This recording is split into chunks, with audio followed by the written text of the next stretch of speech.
আসসালামু আলাইকুম। আমি মোহাম্মদ শামিউর রহমান ট্রেডিং বাংলাদেশ থেকে। আশা করি সবাই ভালো আছেন। প্রথমেই বলতে চাই ট্রেডিং বাংলাদেশ ছোট পরিসরে ২ টি কার্যক্রমের সাথে যুক্ত আছে। একটি অনলাইন ওয়ার্কশপ সার্ভিস, অন্যটি স্টক সাজেশন। দুটোই নামমাত্র মূল্যে পেইড সার্ভিস। ২ ঘন্টার মাত্র ২ টি সেশনের মাধ্যমে এই ওয়ার্কশপটি ডিজাইন করা হয়েছে। স্টক প্রাইসের বেসিক ক্যারেক্টারিস্টিক্স এবং কিছু ইফেক্টিভ স্ট্র্যাটেজির কম্বিনেশন করে এই ওয়ার্কশপগুলো ডিজাইন করা। নতুন কিংবা পুরাতন যেকোনো ধরনের বিনিয়োগকারী এই ওয়ার্কশপে অ্যাটেন্ড করতে পারবেন। যারা প্র্যাকটিক্যালি ট্রেডিংটা হাতে কলমে শিখে রেগুলার ইনকাম জেনারেট করতে চান, তারা চাইলে ট্রেডিং বাংলাদেশের এই ওয়ার্কশপ কার্যক্রমে যুক্ত হতে পারেন। এর বাইরে যারা চাকরি, ব্যবসা কিংবা অন্য যেকোনো ধরনের কাজের জন্য রেগুলার এই মার্কেটটা ফলো করতে পারেন না, কিন্তু স্টক মার্কেটের সাথে কানেক্ট থাকতে চান, তারা চাইলে ট্রেডিং বাংলাদেশের স্টক সাজেশন সার্ভিসটা অ্যাভেইল করতে পারেন। এর বাইরে এই চ্যানেলে ট্রেডিং বেসিক্স নামে একটি প্লেলিস্ট রয়েছে। এটি মূলত ট্রেডিং শেখার প্লেলিস্ট। ক্যান্ডেলস্টিক এবং এর বিভিন্ন প্যাটার্ন, বিভিন্ন effective strategy, for example moving average trading strategy, upswing এর বিভিন্ন ফেজ এবং এই ফেজে ট্রেড প্ল্যান করার কোনো স্কোপ আছে কিনা, কিংবা বাউন্স ব্যাক ক্যান্ডেলগুলো কেমন হতে পারে, এসব সহ ট্রেডিং সংক্রান্ত বিভিন্ন বিষয়ের উপর ভিডিও দেয়া আছে। যে যেখানে আছেন সেখান থেকেই ট্রেডিং বেসিক্স প্লেলিস্টটি ফলো করে ট্রেডিং সম্পর্কে আইডিয়া নিতে পারেন। আলোচনার শুরুতে যদি ইন্ডেক্সটা নিয়ে বলতে চাই, আজকের ক্যান্ডেল ওয়াইজ তো ক্যান্ডেলের উপরে উইক, সো উপরে এরকম উইক সহ ক্যান্ডেল বায়ারের চেয়ে সেলারের অ্যাক্টিভিটি কিন্তু বেশি প্রকাশ করে। কিন্তু যেহেতু ভলিউমটা অ্যাক্টিভ আছে, সো আমার এক্সপেকটেশন হচ্ছে সুইংটা হয়তো আরো উপরের দিকে যাবে। সো ইন দিস কেস এটাকে আমরা একটা সেল সিনারিও বলতে পারি, কিংবা একটা ফেজও বলতে পারি, যে একটা সেল সিনারিও হলে একটা ফেজ হয়। সুইং যখন উপরের দিকে চলতে থাকে, সো সুইং এর মধ্যে ফেজ থাকে। সো এই আপসুইং এর ক্ষেত্রে এটাকে আমরা প্রথম ফেজ বলতে পারি। ভলিউমের ফ্লো, ক্যান্ডেলস্টিকের ফ্লো সবকিছু দেখে মনে হচ্ছে যে সুইংটা হয়তো আরো উপরের দিকেই যাবে, কারণ মুভিং এভারেজের কাছাকাছি আছে। এইটা আমার এক্সপেকটেশন।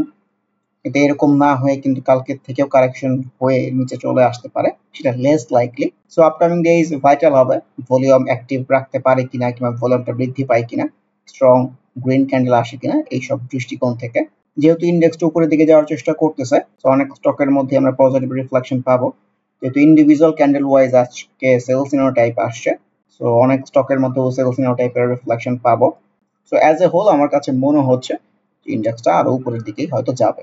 ইন্ডিভিজুয়াল স্টক আলোচনার শুরুতে যে ফার্স্ট প্রাইম মিউচুয়াল ফান্ডের কথা বলে ইনডিসাইসিভ বলতে চাচ্ছি। আইটি সেক্টরের মধ্যে আমরা এটার কথা বলি, ইন্ডেক্সের সাথে রিফ্লেক্টেড হয়ে কিন্তু ইন্ডেক্সের মধ্যে একটা সিনারিও এসছে। যেহেতু ভলিউমটা সুন্দর অ্যাক্টিভ আছে, গ্র্যাজুয়ালি ইমপ্রুভ করার চেষ্টা করতেছে, এখান থেকে আপসুইং আরো ফেজ এক্সপেক্টেড। আমরা টেকের সিনারিও খুব একটা ভালো বলতে চাচ্ছি না, এই ভলিউমটা গেইন করতে পারে নাই, ক্যান্ডেল উপরে উইক চলে আসছে।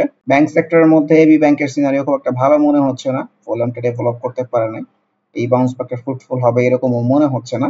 এসিআই এর মধ্যেও রিফ্লেকশন ভালো লাগতেছে না, ভলিউম ডেভেলপ করতে পারে নাই, ক্যান্ডেল ওয়াইজে ভালো আসতেছে না। এসিআই ফর্মুলা ক্যান্ডেল ওয়াইজ খুব একটা স্ট্রং না আসলেও যেহেতু ভলিউমগুলো অ্যাক্টিভ আছে এবং ইমপ্রুভ করার চেষ্টা করতেছে, আমার কাছে মনে হয় সুইং এর আরো ফেজ এক্সপেক্টেড। একমি ল্যাব সেল সিনারিও বলতে চাচ্ছি, প্রিভিয়াস রেজিস্ট্যান্সের জায়গা আছে, আনইউজুয়াল ভলিউমের রিফ্লেকশনটাও আছে। Acme pesticide looks very good, volume increase করতেছে, সুইংটা উপরের দিকে যেতে যাচ্ছে, খুবই সুন্দর scenario. Oriental definitely sell scenario type তো এসছে, মুভিং এভারেজ থেকে রেজিস্ট্যান্স পেয়েছে, ভলিউম যেহেতু ইমপ্রুভ করতেছে, ইন্ডেক্স প্লে করলে এই প্রিভিয়াস সুইং এর টপ এইসব জায়গা পর্যন্ত এক্সপেকটেশন রাখা যেতে পারে। অ্যাডভেন্ট ক্যান্ডেল ওয়াইজ সেল সিনারিও হলো আমার কাছে মনে হয় আপসুইং আরো ফেজ হতে পারে। আফতাব অটো একটু ইনডিসাইসিভ বলতে চাচ্ছি, ভলিউমগুলো অ্যাক্টিভ আছে। অগ্নিসিস সেল সিনারিওর রিফ্লেকশন, আনইউজুয়াল ভলিউমও হয়ে যেতে পারে। সামনে আমার প্রিভিয়াস রেজিস্ট্যান্সের জায়গা আছে, এই জায়গাটাও রেসপেক্ট করতে পারে, যদি আগামী দিন আরো ভালো ভলিউম গেইন করে আর স্ট্রং গ্রিন ক্যান্ডেল কিন্তু আসতে পারে। সো এই জায়গাটাতে ওর একটা রেজিস্ট্যান্স জোন আছে। ইন্স্যুরেন্স সেক্টর তো আসলে ভালো করতেছে, ভালো করার রিফ্লেকশনের মধ্যেই আছে। ফর এক্সাম্পল আউটবোর্ন ইন্স্যুরেন্স ভলিউমটাও পেয়েছে। আপকামিং ডেজ ভলিউম অ্যাকুমুলেশনের দিক দিয়ে ইন্স্যুরেন্স সেক্টর ভাইটাল হবে। টেক্সটাইল সেক্টরের মধ্যে লুকস ভেরি গুড, নতুন করে ভলিউমটা অ্যাক্টিভ করতে পেরেছে, প্রপার আপসুইং হচ্ছে। ডাউন ট্রেন্ডের স্টক কিন্তু মুভিং এভারেজ থেকে রেজিস্ট্যান্স পায়, তো এটাই দেখতে হবে যে এখান থেকে কোনো সেল সিনারি জেনারেট হয়ে রেজিস্ট্যান্স পায় কিনা। আলাস্টেক্সও লুকস ভেরি গুড, সুন্দর ক্যান্ডেল আসতেছে, এটাই দেখতে চাই আপসুইংটা কতটুকু কন্টিনিউ হয়। এজ এ হোল ও কিন্তু ডাউন ট্রেন্ডেই চলতেছে, সো ডাউন ট্রেন্ডের আপসুইং ছোট হয়। আলারফা ব্যাংকের মধ্যেও কিন্তু আজকে ক্যান্ডেল রিফ্লেকশন তো ভালো, ভলিউমটাও পেয়েছে, দেখছি। আলিফ খুব ডিসাইসিভ যে কোনো সিনারিওর মধ্যে আছে এরকমও বলতে চাচ্ছি না, ভলিউমগুলো গেইন করতে পারে নাই। আমান ফিড ক্যান্ডেল ওয়াইজ একটু হাফ হার্টেডলি বলবো, গতকালের ক্যান্ডেলের চেয়ে আজকে বেটার রিফ্লেকশন করতে পেরেছে। ভলিউমের যে স্পেশাল ডেভেলপমেন্ট আছে এরকমও কিন্তু বলতে চাচ্ছি না। আমার গ্যালভানাইজিং একটু রেজিস্ট্যান্স জোনের মধ্যেই আছে। আগামী দিন যদি ইন্ডেক্স প্লে করে, হোপফুলি আমরা এখানে একটা গ্রিন ক্যান্ডেল পাবো। যদি ইন্ডেক্স প্লে করে আর কি, তাহলে কিন্তু আপসুইং এর একটা ফেজের জন্য নতুন করে ট্রেড প্ল্যান করার জায়গা হতে পারে এখানে। এল যেহেতু কারেকশন হচ্ছে না, আমার কাছে মনে হয় এখান থেকে ছোট হলেও একটা আপসুইং এক্সপেক্টেড। আজকের ক্যান্ডেলটা ভালো এসছে, ভলিউম পেয়েছে। অ্যাপেক্স ফুড কিন্তু উপরের দিকে যাওয়ার ইন্টেনশনস। অ্যাপোলো ইস্পাত প্রপার আপসুইং হচ্ছে, এটাই দেখতে চাই এই আপসুইংটা কোথায় গিয়ে শেষ হয়। গতকালই তো বলতেছিলাম যে এশিয়াটিক ল্যাব সিনারিও খুবই সুন্দর, নতুন করে ভলিউম পেয়েছে, আজকে ম্যাক্সিমাম লিমিট পর্যন্ত ছিল। সো ডাউন ট্রেন্ডে স্টকের আপসুইং তো ছোট হয়, এই মুভিং এভারেজ গুলো রেজিস্ট্যান্স জোন হতে পারে যদি সেল সিনারিও জেনারেট করতে পারে। লেটস সি যে আপসুইংটা কতটুকু কন্টিনিউ হয়। বঙ্গজের সিনারিওটা ভালো লাগতেছে, গতকালের এই বাউন্স ব্যাক সিনারিও ছোট হলেও রিফ্লেকশন দেখাতে পেরেছে। ব্যাট বিসি আজকেও সুন্দর ভলিউম পেয়েছে, এক্সপেক্টেড কিন্তু উপরের দিকে, যদিও candle wise sell scenario type, কিন্তু আমার কাছে মনে হচ্ছে ভলিউম যদি কন্টিনিউ থাকে এরকম, ডেফিনেটলি এটা উপরের দিকেই যাবে। বেলিজিং ক্যান্ডেল ওয়াইজ তো সেল সিনারিও, ভলিউম গুলো গ্র্যাজুয়ালি ইমপ্রুভ করতেছে, লুকস গুড। বিবিএস এর কথা বলতে চাই, ইন্ডেক্সের সাথে রিফ্লেক্টেড একটা সেল সিনারিও টাইপ এসছে, কিন্তু ওর প্রিভিয়াস রেজিস্ট্যান্স এইসব জায়গা পর্যন্ত রেসপেক্ট করতে পারে যেহেতু ভলিউমটা অ্যাক্টিভ আছে। বিবিএস কেবলস এর ক্ষেত্রে অলমোস্ট সেম সিনারিও, এই লেভেলগুলো পর্যন্ত দেখা যেতে পারে যদি ইন্ডেক্স বেটার প্লে করে। বিডি ফাইন্যান্স ফাইন্যান্সিয়াল সেক্টরের মধ্যে লুকস ভেরি গুড, প্রপার একটা আপসুইং এর ফেজের দিকে গিয়েছে, ভলিউমটা গ্র্যাজুয়ালি ইমপ্রুভ করতে পেরেছে। সো এই বাউন্স ব্যাকের পরের দিন ক্যান্ডেল ভালো আসা নয়, তারপরে আবার স্ট্রং গ্রিন ক্যান্ডেল পাওয়া গেছে। সো প্রিভিয়াস আপসুইং এর যে টপ, এই জায়গাটা পর্যন্ত কিন্তু রেসপেক্ট করতে পারে। সবকিছু মিলিয়ে looks good. Beach hatcheries proper upswing হচ্ছে, টানা 5টা strong green candle, looks very good. এটাই বলতে চাই আপসুইং হয় কিন্তু ডাউন সুইং আসার জন্য যে কোনো সময় সেল সিগন্যাল এক্সপেক্টেড হয়ে কারেকশন হতে পারে, কিংবা সেল সিগন্যাল হয়ে আপসুইং আরো ফেজের দিকে যেতে পারে। ভলিউম গুলো ডেভেলপমেন্ট ভাইটাল হবে in this case. Best holding এর কথাও বলতে চাই, ডাউন ট্রেন্ডই চলতেছে, ডাউন ট্রেন্ডের আপসুইং হচ্ছে, ডাউন ট্রেন্ড আপসুইং ছোট হয়, ভলিউমটা আজকে বৃদ্ধি পেয়ে গেছে। বিএনআইসিএল ইন্স্যুরেন্স সেক্টরের মধ্যে এই ধরনের সিনারিওকে তো আমি একটু সেল সিনারিও বলতে চাই, অনেক ওপর থেকে ওপেন হয়ে নিচের দিকে পড়ে যায়, ভলিউমটাও গেইন করে ফেলেছে। প্রপার একটা আপসুইং এর পরে এই ধরনের সিনারিও এসেছে। ক্যান্ডেল ওয়াইজ বললে সিনারিও তো ভালো না, ব্র্যাক ব্যাংকের কথাও বলতে চাই, ক্যান্ডেল ওয়াইজ একটা সাইড প্লে করতেছে, খুব যে ডিসাইসিভ কোনো কিছু এরকম না, ভলিউমটা আবার গ্র্যাজুয়ালি ডিক্লাইনিং। আজকের ইন্ডিভিজুয়াল ক্যান্ডেলটাও খারাপ না, লেটস সি। বিএসসি ডাউন ট্রেন্ডে চলতেছে বলবো, মুভিং এভারেজ থেকে রেজিস্ট্যান্স টাইপ পেয়েছে, যেহেতু ভলিউমটা নতুন করে অ্যাক্টিভ হয়েছে, আপসুইং এর ফেজ এক্সপেক্টেড ইন্ডেক্স প্লে করলে। Finance submarine cable looks very good, খুবই সুন্দর ক্যান্ডেল আসতেছে, ভলিউমটাও গেইন করেছে, ভলিউমের কন্টিনিউশনটা যদি থাকে আপকামিং ডেজ, সো এটা কিন্তু আরো উপরের দিকে যাবে। বিএসআর এবং স্টিল প্রিভিয়াস কিন্তু রেজিস্ট্যান্স জোনের আশেপাশেই আছে, দেখছি। ক্যাপ এমআইবিবিএল মিউচুয়াল ফান্ড সেক্টরের মধ্যে এই স্টকটা নিয়েও বলতে চাই, কনভেনশনাল সাপোর্ট জোনের আশেপাশ থেকে কিন্তু একটা bounce back type scenario generate করতে পেরেছে, ভলিউমও পেয়েছে, ভলিউমের কন্টিনিউশন হলে কিন্তু সুইংটা অ্যাটলিস্ট উপরের দিকে যেতে পারবে। সেন্ট্রাল ইন্স্যুরেন্স সেক্টরের মধ্যে looks very good, proper upswing হচ্ছে, ভলিউমটাও গেইন করেছে। এর আগেও ইন্ডেক্সের সাথে আপসুইং হয়ে কিন্তু প্রপার একটা আপসুইং আমরা দেখেছি, সো এই দিকেই হাঁটতেছে আমার কাছে এরকমই মনে হচ্ছে। সেন্ট্রাল ফর্মা আজকে রিফ্লেকশন খুব একটা ভালো না, যেহেতু ভলিউম গুলো অ্যাক্টিভ আছে, আপসুইং আরো ফেস হতে পারে।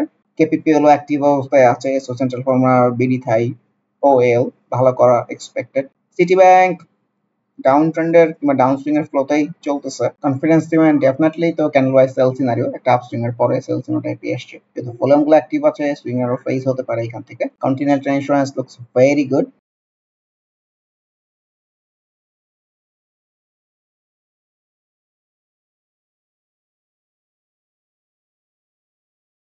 কপারটেক এই যে ইন্ডেক্সে ছোট্ট একটা আপসুইং হয়েছে, 3-4 দিন ধরে ইন্ডেক্স পজিটিভ, তার কিন্তু প্রপার রিফ্লেকশন দেখাতে পারে নাই, কিন্তু বেটার করতে পারে, এটা একটা ইন্ডিকেশন কিন্তু আমরা পেয়েছি। ভলিউমের মধ্যে পেয়েছি, ভলিউম কিন্তু গ্র্যাজুয়ালি ইমপ্রুভ করার চেষ্টা করতেছে, ভলিউমের দিক থেকে লুকস ভেরি গুড। ক্যান্ডেলের মধ্যে প্রপার কোনো রিফ্লেকশন আসতেছে না, কনভেনশনাল সাপোর্ট জায়গাতেই কিন্তু আছে, সবকিছু মিলিয়ে ভালো লাগতেছে, কিন্তু ক্যান্ডেলের একটা বাউন্স ব্যাক এবং গ্রিন রিফ্লেকশন পেলে ভালো হতো। ইন্স্যুরেন্স সেক্টরের মধ্যে crystal insurance looks very good, proper upswing হচ্ছে, ডাউন ট্রেন্ডের আপসুইং তো ছোট হয়। সিওপিআর আজকের রিফ্লেকশন কিন্তু ভালো না, প্রফিট টেকিং এর বাজে সিনারিও যেটা আমি বলতে চাই, এরকম একটা হয়েছে যে উপর থেকে ওপেন হয়ে নিচে পড়ে যাওয়া। সো এই আপসুইংটা কিন্তু দুইটা ফেজে হয়েছে, এই পর্যন্ত একটা ফেজ এখানে একবার সেল সিগন্যাল হয়েছিল, আবার একটা সেল সিগন্যাল হয়েছে, ভলিউমটাও গত দিনের মতো আপনি ডেভেলপ করতে পারে নাই। সো এই সব কিছু কনসিডারেশনের মধ্যে রেখে সিনারিও খুব একটা ভালো এরকম বলতে চাচ্ছি না। এর আগেও ওর যতবার সেল সিনারিও হয়েছে এরকমই কিন্তু সিনারিও হয়েছে, এই সুইং এর ক্ষেত্রেও এই ধরনের সিনারিও আমরা পেয়েছি। ঢাকা ডাইং এর সিনারিও খুব একটা ভালো বলতে চাচ্ছি না, প্রিভিয়াস সুইং এর টপ এই জায়গা থেকে কিন্তু রেজিস্ট্যান্স পেয়ে নিচের দিকে আসার রিফ্লেকশন ভলিউমটাও গতদিনের মতো ডেভেলপ করতে পারে নাই। ডিবিএইচ আজকে রিফ্লেকশন ভালো হয়েছে, প্রপার এখান থেকে আপসুইং এ যাওয়ার রিফ্লেকশন ভলিউমটাও গেইন করেছে, সবকিছু মিলে লুকস ভেরি গুড। ডেল্টা লাইফের কথাও বলতে চাই, সেল সিনারিও হয়ে কিন্তু কারেকশনে না এসে আপসুইং একটা ফেজের দিকেই যাচ্ছে। ইন্ডেক্স যখন প্লে করে একটা আপসুইং এর মধ্যে কয়েকটা ফেজ আমরা লক্ষ্য করি, আজকে ভলিউমটা আনইউজুয়াল টাইপ হয়ে যেতে পারে, কিন্তু আগামী দিনে আমরা সেম ভলিউম অ্যাক্টিভ থাকলে কিন্তু আমরা এই সুইং এর এই টপ এই লেভেলটা পর্যন্ত তো রেসপেক্ট করবে এরকম আশা করতেই পারি। টেক্সটাইল সেক্টরের মধ্যে ডেল্টা স্পিনিং জিনের খুব একটা ভালো মনে হচ্ছে না, ডেস্কো আজকে বাজেভাবে রিফ্লেক্টেড হয়েছে। দেশবন্ধুর কথাও বলতে চাই, বাউন্স করে কিন্তু প্রপার একটা সেল সিনার হয়েছে, এই মুভিং এভারেজ থেকে রেজিস্ট্যান্স পেয়েছে। আমরা জানি একটা স্টক ডাউন ট্রেন্ডে চলে আসলে, মানে মুভিং এভারেজের নিচে চলে আসলে মুভিং এভারেজ থেকে রেজিস্ট্যান্স পায়, তারই পারফেক্ট রিফ্লেকশন পেয়েছি। সো এর আগের আপসুইং এর মধ্যেও কিন্তু আমরা সেই মুভিং এভারেজ থেকে একটা সেল সিনারিও পেয়েছিলাম। তো সেল সিনারিও হলেও কিন্তু আপনার স্টকটাকে অবজারভেশনের মধ্যে রাখতে হবে, মানে ভলিউমটা অ্যাক্টিভ আছে। আমার কাছে মনে হয় এখান থেকে আমরা একটা ফেজ ওয়াইজ বাই সিনারিও পেতে পারি, যেটা আমরা গত এই আপসুইং এর মধ্যে প্রপার একটা ফেজ ওয়াইজ বাই সিনারিও পেয়েছিলাম। সো ইন্ডেক্স যদি প্লে করে আমার কাছে মনে হয় এখান থেকেও আবার একটা ফেজ ওয়াইজ বাই সিনারিও আসতে পারে ফর অ্যানাদার আপসুইং। ডোমিনাজের কথাও বলতে চাই, সুন্দর ইন্ডেক্সের সাথে রিফ্লেক্টেড হচ্ছে, ভলিউমও পাচ্ছে। এর আগের প্রত্যেকটা সুইং এ কিন্তু রিফ্লেক্টেড ছিল, সেখান থেকে কিন্তু একটা আপসুইং এক্সপেক্টেড। ডরিন পাওয়ার ক্যান্ডেলের 3 দিনের ফ্লো অনুযায়ী তো খুবই সুন্দর, এটাকে আমি প্রপার একটা রিটেস্ট সিনারিও বলতে চাচ্ছি। ভলিউমটাও ছোট পরিসরে অ্যাক্টিভ আছে, লেটস সি যে এখান থেকে প্রপার একটা আপসুইং জেনারেট করতে পারে কিনা। টিএসএসএল তো ভালো করতেছিল টেক্সটাইল সেক্টরের মধ্যে, আজকে ইন্ডেক্সকে ফলো করে উইক চলে আসছে। আমার কাছে মনে হয় ভলিউম অ্যাক্টিভ থাকলে সুইং এর ফেজ হতে পারে। ইস্টার্ন ইন্স্যুরেন্স সেক্টরের মধ্যে looks very good. Eastern Lubricant লোপেড এর মধ্যে আজকেও কিন্তু সুন্দর একটা ফেজ ওয়াইজ বাই সিনারিও ছিল, ছোট আপসুইং এর পরে একটা সেলসিভ টাইপ ছিল, কিন্তু কারেকশনে না এসে আপসুইং একটা ফেজের দিকে গেছে, ভলিউমটা ডেভেলপ করতে পেরেছে। সো আপকামিং ডেজ ভলিউমের কন্টিনিউশন হলে আমার কাছে মনে হয় সুইংটা আরো উপরের দিকে যেতে পারে। সো ফেজ ওয়াইজ বাই সিনারিওর পার্সপেক্টিভ থেকে Eastern Lubricant looks very good.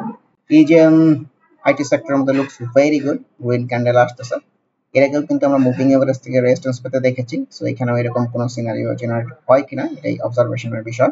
PHL scenery খুব একটা ভালো বলতে চাচ্ছি না, কারণ আজকে ভলিউম ডেভেলপ করতে পারেনি, সো এটাকে আনইউজুয়াল ভলিউম বলতে চাচ্ছি। ক্যান্ডেল একটা সেল সিনারি চলে আসছে, এক্সপেক্টেড কারেকশন।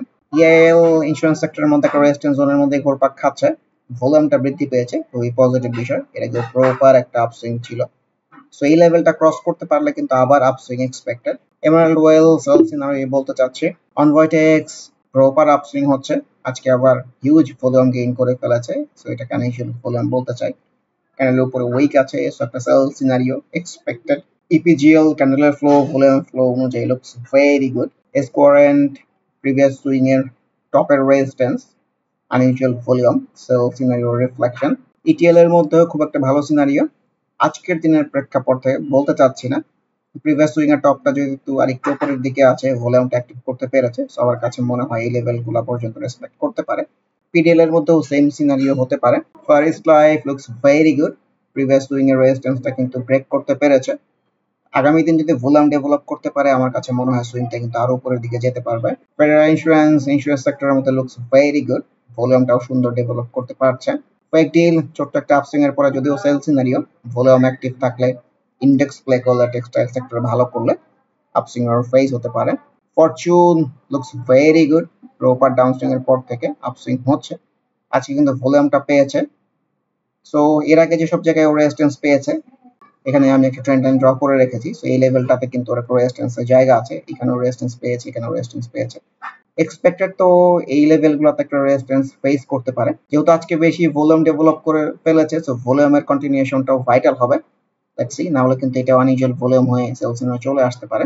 ফুয়াং ফুড আর ফুয়াং সিরামিকের সিনারিও একই, সেল সিনারি বলতে চাচ্ছি, কিন্তু যেহেতু ভলিউমগুলো অ্যাক্টিভ আছে, ইন্ডেক্স প্লে করলে আপসুইং আরো ফেস হতে পারে। ফাইন্যান্সিয়াল সেক্টর গ্রাফ দেখে তো বোঝা যাচ্ছে গ্রাফ খুবই পজিটিভ প্লে করতেছে, ভলিউমও খুবই সুন্দর, প্রপার কারেকশনের পরে বাউন্স করে কিন্তু উপরের দিকে যাওয়ার reflection. all aspects financial sector looks very good. GBP পাওয়ারের মধ্যেও ক্যান্ডেল ওয়াইজ রিফ্লেকশনটা ভালো, ভলিউম ডেভেলপ করলে কিন্তু এখান থেকে প্রপার একটা আপসুইং হতে পারে। GMNC food candle wise sell scenario, ভলিউমটা অ্যাক্টিভ আছে, আপসুইং আর ফেজ হতে পারে। জিএনএক্সিল সেম, মুভিং এভারেজ থেকে রেজিস্ট্যান্স পেয়েছে। সো ইন্ডেক্স প্লে করলে এখান থেকে কিন্তু আপসুইং এর ফেজ হতে পারে। গোল্ডেন হারভেস্ট প্রপার আপসুইং এর রিফ্লেকশন, ওর কিন্তু এই সব জায়গাতে একটা রেজিস্ট্যান্স জোন আছে, এর আগে এই সব জায়গাতে রেজিস্ট্যান্স পেয়েছে। সো অবজারভেশন কিন্তু আমাদের রাখতেই হবে এই জায়গাটা পর্যন্ত। গ্লোবাল হেভি কেমিক্যালস গতদিনই বলতেছিলাম ছোট পরিসরে এটাও কিন্তু একটা রিটেস্ট সিনারিও হতে পারে। সো আজকে তার ভালো রিফ্লেকশন পাওয়া গেছে, এটাই বলতে চাই আপসুইংটা কতটুকু কন্টিনিউ হয়। গোল্ডেন সোনার কথাও বলতে চাই, ডাউন ট্রেন্ডে চলতেছে, ক্যান্ডেল ওয়াইজ একটা সেল সিনারিও। ইন্ডেক্স প্লে করলে কিন্তু আপসুইং আরো ফেজ হতে পারে। জিপির মধ্যে আজকে রিফ্লেকশন কিন্তু ভালো না, ক্যান্ডেল ওয়াইজ ভালো আসে নাই, ভলিউমটাও কিন্তু কমে গেছে। সো ভলিউম যদি কমতে থাকে সো সুইংটা কিন্তু উপরের দিকে যেতে পারবে না। আবারও মনে করিয়ে দিতে চাই, যারা নামমাত্র মূল্যে প্র্যাকটিক্যাল ওয়েতে ট্রেডিংটা হাতে কলমে শিখে রেগুলার ইনকাম জেনারেট করতে চান, তারা ওয়ার্কশপ অ্যাটেন্ড করতে পারেন। এর বাইরে এই চ্যানেলের ট্রেডিং বেসিক্স প্লেলিস্টের ভিডিওগুলো দেখে যে যেখানে আছেন সেখান থেকে ট্রেডিং সম্পর্কে আইডিয়া নিতে পারেন। এর বাইরে স্টক সাজেশন কার্যক্রমেও যুক্ত হতে পারেন। সবাই ভালো থাকবেন। আল্লাহ হাফেজ। Happy trading. This is Shamiur Rahman signing off from today's episode.